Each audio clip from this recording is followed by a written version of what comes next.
जय बद्री केदारनाथ दोस्तों, बहुत बहुत स्वागत है आपका मेरे एक और यूट्यूब वीडियो पे। तो दोस्तों आज हो चुकी है 26 अप्रैल और 25 अप्रैल तक के मेरे दोनों म्यूचुअल फंड पोर्टफोलियो अपडेट हो चुके हैं। दोनों ही पोर्टफोलियो मैं वीडियो में आपको आगे दिखाऊंगा। चलिए सबसे पहले बात करते हैं एफ आई डी आई के बाय सेल के डेटा की। तो कल मार्केट अच्छा खासा गिरा है, लेकिन जो एक सरप्राइज मार्केट ने थ्रो किया है कि कल कैश मार्केट में हमारे एफ आई तो लगभग 3,2952 यानी लगभग 3,000 करोड़ का बाइंग करके गए हैं। और डीआई भी बाइंग करके गए हैं लगभग 3539 करोड़ का। फिर भैया मार्केट गिरा क्यों है? सेलिंग कौन करके गया है? सेलिंग मुझे लगता है करके गए हैं हमारे हाई नेट वर्थ इंडिविजुअल और रिटेलर्स। उनमें इंडिया पाकिस्तान वॉर का कुछ पैनिक है, और मुझे ऐसा लगता है कि एफ आई डी आई को कुछ ऐसी अंदर की इन्फॉर्मेशन पता है जो उन्हें लगता है कि मार्केट में एक अच्छा मोमेंटम आने वाला है। और मे बी ये हो सकता है कि एक अच्छा डिप मिल गया था, तो एफ आई डी आई ने दोनों ने सोचा चलो लगे हाथों इस डिप में बाइंग कर लेते हैं। रिलायंस के नतीजे कल आ गए हैं, जो सबसे बड़ी हाथी कंपनी है हिंदुस्तान की। नतीजे ठीक ठाक आए हैं, जितना बुरा एक्सपेक्ट किए जा रहे थे उससे अच्छे नतीजे आए हैं। तो रिलायंस में तेज़ी देखने को मिलेगी मंडे को, और मंडे को अगर रिलायंस में तेज़ी को देखने को मिलेगी तो निफ्टी गिरेगा कैसे? क्योंकि अगर सबसे बड़ा हाथी ही मार्केट को ऊपर खींचेगा निफ्टी को, तो निफ्टी का नीचे गिरना बड़ा मुश्किल है। लेकिन अब यहाँ पे दो तरह का ट्रेंड बन रहा है। अब देखिए, लोगों का कॉन्फिडेंस शेक हुआ था, लेकिन अभी फ़िलहाल कोई न्यूज़ एटलीस्ट मैंने तो नहीं सुनी है इंडिया पाकिस्तान की कोई एस्केलेट हुई हो। और कहीं ना कहीं पॉजिटिव मोमेंटम बन रहा है। अभी भी जो अंडर करंट है वो पॉजिटिव ही दिख रहा है। लेकिन एक बड़ी नेगेटिव न्यूज़ जो बॉर्डर से आ सकती है, वो अचानक से पूरे अंडर करंट जो पॉजिटिव दिख रहा है उसको नेगेटिव में कन्वर्ट करने की क्षमता रखती है। तो ऐसी मार्केट में सब कंफ्यूज हैं, क्या एफआईआई, क्या डीआईआई, क्या रिटेलर्स। तो ये इस तरह की मार्केट है कि सब कंफ्यूज हैं। एक दिन एफआई बेचता है तो उस दिन डीआई खरीद लेता है, एक दिन एफआई खरीद लेता है दूसरे दिन डीआई बेच देता है। रिटेलर एक दिन खरीद रहा है, रिटेलर एक दिन बेच रहा है। किसी को समझ नहीं आ रहा क्या करना है। कोई कह रहा है मोमेंटम आने वाला है, इंडिया का डील डन हो गई है, जिसकी खबर एफआईएस के पास है, डीआईएस के पास भी है, तो वो बाय कर रहे हैं। फिर एक खबर ये आ रही है कि इंडिया पाकिस्तान का जो वॉर है वो एस्केलेट हो सकती है सिचुएशन, वो उसकी वजह से नेगेटिव न्यूज़ आ रही है। अब कौन सी चीज़ सही है कौन सी गलत है, सब न्यूज़ फ्लो के आधार पर चल रहा है। अब ऐसी सिचुएशन में भैया अपनी चुपचाप अपनी एसआईपी करते रहो। कोई प्रेडिक्ट नहीं कर सकता है क्या होने वाला है। मंडे को भी लोग आधे आधे बटे हुए हैं। कोई कह रहा है गैप डाउन होगा, कोई कह रहा है गैप अप होगा। मुझे लगता है गैप अप होगा। गैप इन द ये बहुत ह्यूज गैप अप नहीं होगा, बट मुझे लगता है थोड़ा सा पॉजिटिव गैप अप होगा, अनटिल एंडलेस कोई शनिवार इतवार को कोई नेगेटिव न्यूज़ ना आ जाए। तो देखो, इस तरह की सिचुएशन है कि कोई प्रिडिक्ट नहीं कर सकता श्योरली कि क्या होगा। तो ऐसी सिचुएशन में जो बेस्ट चीज़ आपको पता लगा सकती है वो एसआईपी। सिस्टमेटिकली थोड़ा थोड़ा इन्वेस्ट करते रहो। नीचे गिर गई तो आपके पास मौका तो रहेगा दोबारा नीचे खरीदने के लिए, और अगर ऊपर चली गई तो आप थोड़ा बहुत सिस्टमेटिकली इन्वेस्ट कर ही रहे हो। तो ये तो स्थिति थी बाज़ार की, जो कि बहुत ही कंफ्यूजिंग है और किसी को कुछ समझ में नहीं आ रहा है। बाकी एक बार देख लेते हैं अपने शेयर्स के पोर्टफोलियो। तो स्थिति ये है कि शेयर्स के पोर्टफोलियो में मेरा 9% के नुकसान में है लगभग पोर्टफोलियो। 16,000 का नुकसान है मुझे। 1,69,000 की इन्वेस्टमेंट है, 1,52,000 का करंट वैल्यू है। और रिलायंस लगभग 1% के प्रॉफिट में है, लगभग 890 रुपये के। उसके अलावा टाटा मोटर्स 19% के लॉस में, Genus power 34, IRCON 35, H D F C small cap E T S 5%, Dabur 12%, IndusInd bank 26%, और नेस्डेक का जो ई टी एफ है लगभग आधे परसेंट के प्रॉफिट में है। तो इस तरीके से देखते हैं दोस्तों, मेरे दो शेयर्स और एक ईटीएफ, एक शेयर और एक ईटीएफ प्रॉफिट में है। और उसके अलावा बाकी शेयर्स की स्थिति काफ़ी ख़राब है, जिनमें अभी रिकवरी में बहुत समय लगेगा। हालांकि बाकी जगह पे क्वांटिटी इतनी ज़्यादा है नहीं, तो इतना इम्पैक्ट पड़ता नहीं है। बट स्टिल क्वांटिटी जहाँ ज़्यादा है वो रिलायंस है, और वहाँ पे प्रॉफिट में आ चुका हूँ। और जो नतीजे हैं वो ठीक ठाक आए हैं रिलायंस के। अगर इसका पॉजिटिव इम्पैक्ट मार्केट में देखने को मिलता है और पॉजिटिव न्यूज़ फ्लोज आता है, तो आराम से रिलायंस 1350 1400 तक की रैली दिखा सकता है मेरे हिसाब से। लेकिन फिर वही डिपेंड करेगा कि बॉर्डर से कैसी न्यूज़ आती है। आइए चलते हैं अब अपने इंड मनी ऐप के म्यूचुअल फंड पोर्टफोलियो पे। तो इंड मनी ऐप के म्यूचुअल फंड पोर्टफोलियो में दोस्तों कल मुझे लगभग 4,600 रुपये का नुकसान हुआ है, लगभग 1.5% का। और आप देख सकते हैं कि लगभग 2,92,000 मेरी इन्वेस्टेड वैल्यू है, 3,01,502 मेरी करंट वैल्यू है पोर्टफोलियो की। और 80,300 रुपये की मेरी एसआईपी लगी हुई है अप्रैल में, जिसमें 70,700 रुपये की एसआईपी कंप्लीट हो चुकी हैं। और आप जैसा कि देख सकते हैं कि 9,115 रुपये का मेरे को मुनाफा हो रहा है इस पोर्टफोलियो में, लगभग 3% का। और आप देख सकते हैं पराग पारी में कल मुझे 377 रुपये का नुकसान हुआ है, लगभग 3.25% के प्रॉफिट में है।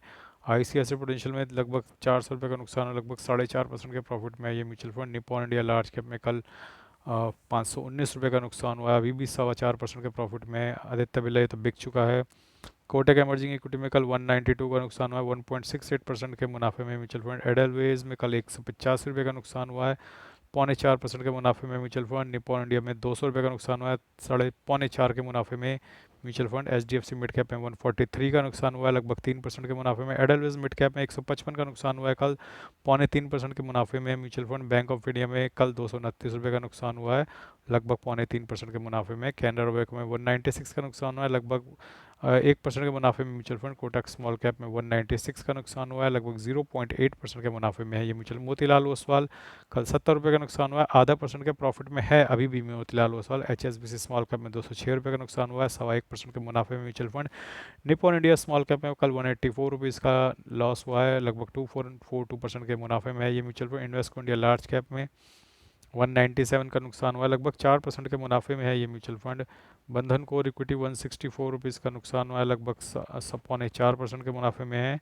इन्वेस्को इंडिया मिड कैप 186 रुपये का नुकसान हुआ है कल, और लगभग 3.62% के मुनाफे में है। एसबीआई स्मॉल कैप 127 रुपये का नुकसान हुआ है, लगभग 2.62% के मुनाफे में। जेएम फ्लेक्सी कैप 128 रुपये का नुकसान हुआ है कल, लगभग 1.48% के मुनाफे में। टाटा स्मॉल कैप 193 का नुकसान हुआ है, लगभग 0.73% के मुनाफे में है ये म्यूचुअल फंड। तो अभी भी सारे म्यूचुअल फंड इंटैक्ट हैं, सब मुनाफे में हैं, किसी में भी कोई नुकसान अभी तक तो नहीं है। अब ये डिपेंड करेगा कि सोमवार को मार्केट कैसी जाती है, और मार्केट जैसे सोमवार को जाती है उसके बेसिस पे अपना नफ़ा नुकसान डिसाइड होगा। बाकी एसआईपीज मेरी लगातार जारी है। आप देख सकते हैं कि मंडे को भी मेरी निप्पॉन इंडिया लार्ज कैप की एसआईपी कटने वाली है, ICICI Prudential blue chip, HSBC small cap, Nippon India small cap, Invesco India mid cap, Invesco India large and mid cap, JM flexi cap, Bandhan core equity, Motilal Oswal mid cap. 1 2 3 4 5 6 7 8 9 SIPs मेरी कटने वाली हैं सोमवार के दिन। तो काफ़ी अच्छी खासी एसआईपीज मेरी सोमवार के दिन कटने वाली, काफ़ी अच्छी खासी एसआईपीज मेरी पिछले शुक्रवार को भी कटी हैं। तो रेस्ट एश्योर मैं अपनी एसआईपी लगातार जारी रखे हुए हूँ, और मार्केट के टर्मोइल से घबरा कर मैंने अपनी एसआईपी बंद नहीं करी है। बहुत सारे लोगों ने घबरा कर अपनी एसआईपीज बंद कर दी हैं। हमारे साथ हमारे सफ़र में चलते हुए कई लोगों ने हमारा साथ छोड़ा है, और धीरे धीरे करके हमारे को अकेला करते चले गए हैं। देखिए, मेरा तो तय है कि मैं इस सफ़र में आगे चलता रहूँगा 15 साल तक, मिनिमम 15 से 20। और मुझे कोई फ़र्क नहीं पड़ता कि इस सफ़र में कोई मेरे साथ चले या ना चले, और मैं अकेला ही चलाता और मैं अकेला ही चलता रहूँगा। आई डोंट केयर कि लोग साथ आते जाएं, जुड़ते जाएं, वेल एंड गुड।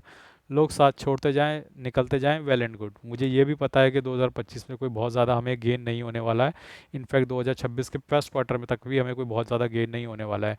लेकिन ये जो लो फेज़ वाले ईयर होते हैं, 1 साल 2 साल 3 साल, इनमें आपको लगातार सस्ते यानी पे म्यूचुअल फंड्स को खरीदते रहना चाहिए, ताकि जब मार्केट बढ़े आपको अच्छा मुनाफा हो। तो चाहे वो मार्केट इस साल बढ़े, अगले साल बढ़े, या उसके अगले साल बढ़े, मैं उसके लिए तैयार हूँ। और मैंने इस तरह के डल फेस, डल ईयर्स पहले भी देखे हुए हैं, और ये डल ईयर्स आपको फ्रस्ट्रेट कर देते हैं, आपके अंदर की पूरी शक्ति ख़त्म कर देंगे, और आपको ऐसा लगेगा कि आप बिल्कुल गलत जगह पैसा लगा रहे हो। लेकिन ये डल फेस को कवर करना पड़ेगा। अगर बियर रन है तो बुल रन भी आएगा, और अगर बुल रन है तो बियर रन भी आएगा। और अगर बुल फेज है तो बियर फेज भी आएगा, और बियर फेज है तो बुल फेज भी आएगा। तो आपने पिछले 2 3 साल बुल फेज देखा था, बियर फेज देखिए। और यही मार्केट का नियति है, और यही मार्केट का नियम है।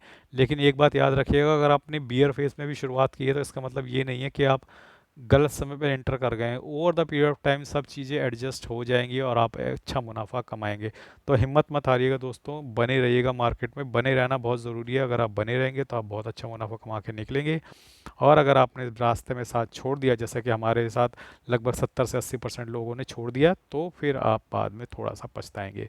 आइए बात करते हैं कल अपने इंड ग्रो मनी ऐप के म्यूचुअल फंड पोर्टफोलियो की। तो उसमें भी कल तगड़ा नुकसान हुआ है, लगभग 48,281 रुपये का, 6%, 6.9% के नुकसान में है mutual fund portfolio. 27,45,000 invested value, 25,56,000 current value है।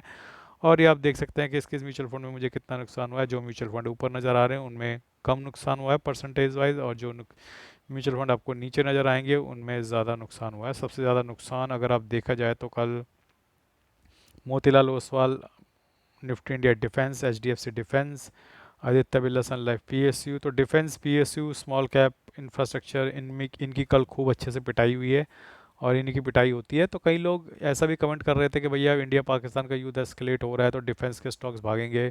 पता नहीं भैया, वैसे जनरली देखा गया ऐसा होता है, लेकिन इस बार अभी तक तो ऐसा कोई मोमेंटम देखने को मिला, और इनफैक्ट कल देखने को मिला कि डिफेंस के स्टॉक ही सबसे ज़्यादा पिट गए। तो मुझे ऐसा लग रहा है जोश जोश में इंडियन रिटेलर्स ने लगता है शॉर्ट मार रखे थे डिफेंस के स्टॉक्स, लेकिन डिफेंस के स्टॉक्स में ही पिटाई कर दी गई है। लेट्स सी क्या होता है डिफेंस के स्टॉक्स में। तो कन्फ्यूजन मार्केट में बरकरार है दोस्तों, तो किसी को भी कुछ भी समझ में नहीं आ रहा है। अगर आपको कुछ समझ में आ रहा है तो कमेंट सेक्शन में ज़रूर लिख सकते हैं। और ये ज़रूरी नहीं है कि हर बार मार्गदर्शन मैं ही करूं, कभी कभी आप लोग भी मेरा मार्गदर्शन कर सकते हैं, क्योंकि सेबी रजिस्टर्ड एडवाइज़र ना मैं हूं ना आप हैं। आप मेरी जर्नी देखते हैं, मैं आपकी जर्नी देखता हूं कमेंट्स के थ्रू। कभी मैं आपको मोटिवेट करता हूँ, कभी आप मुझे मोटिवेट करते हैं, कभी मैं आपको गाइड करता हूँ, कभी आप मुझे गाइड करते हैं। तो इस तरीके से गाड़ी चलती रहनी चाहिए। इस वक्त मैं कंफ्यूज हूँ और मानने में कोई शर्म की बात नहीं है। और मार्केट में बैठे बड़े बड़े पंडित कौन सा श्योर हैं, उन्हें भी नहीं पता। आधे बोल रहे हैं गैप अप खोलेगा, आधे बोल रहे हैं गैप डाउन खोलेगा। यानी कि वो जो पंडित जो 1-1 लाख का सूट पहन के बैठे हैं उन्हें भी नहीं पता। तो किसी को नहीं पता दोस्तों क्या होगा। वीकेंड पे कोई बुरी खबर आ गई तो मार्केट सीधा टैंक कर जाएगा मंडे को। कोई बुरी खबर नहीं आई तो मोमेंटम अच्छा है, मार्केट ऊपर को निकल जाएगा। तो ऐसे सिचुएशन में चुपचाप अपनी एसआईपीज करते रहो और मार्केट को अपना खेल खेलने दो। मार्केट सबसे ऊपर है, जैसा वो चाहेगी जब वो चाहेगी उस तरह से मार्केट को घुमा देगी और आप कुछ नहीं कर पाओगे। बड़े बड़े लोग कुछ नहीं कर पाते, तो कभी कभी ज़्यादा हाथ पैर मारने की ज़रूरत नहीं है। चुपचाप देखो, मज़े लो, पिक्चर चल रही है, एंजॉय द मूवी। आज के लिए बस इतना ही। जय बद्री केदार।